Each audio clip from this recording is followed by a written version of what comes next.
For today's video, magluluto tayo ng lauoy. Sinong mahilig sa lauoy? Ayan, maglagay ako ng tanglad para mabango ang ating lauoy. Maglagay ako ng kamatis, isa lang kasi napakamahal ng kamatis, 200 isang kilo. Pwede na yan, isang piraso lang kasi mahal ang kamatis.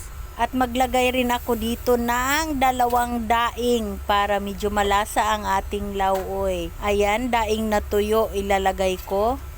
Tapos maglalagay pa ako dito ng pritong galunggong para mas lalong masarap ang ating lauoy. Masarap ang sabaw nito, guys. Yan, sa mga mahilig dyan sa gulay na lauoy, ito na. Sa mga sinisikmura dyan, ito ang magandang ulamin ninyo. Higop kayo ng sabaw ng lauoy. Lalo na pag mainit tapos sinisikmura ka. Ay nako, ang sarap. Ayan, ilalagay ko na ang mga gulay.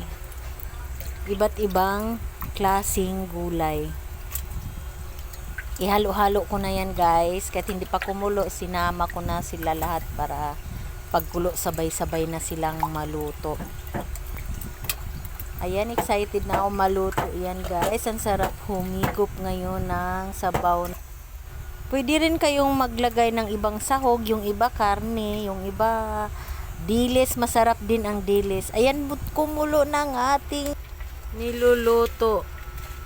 Maglagay ako magic sarap para lalong malasa.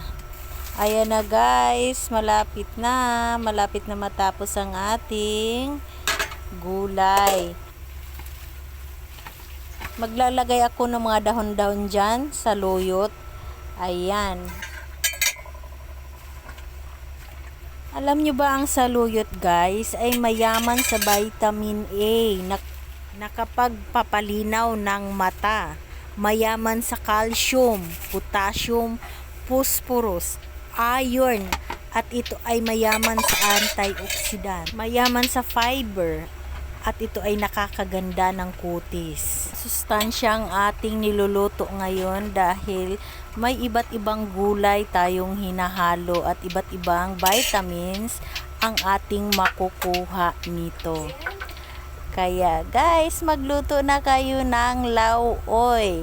Ayan na, luto na ang ating lauoy. Thank you for watching.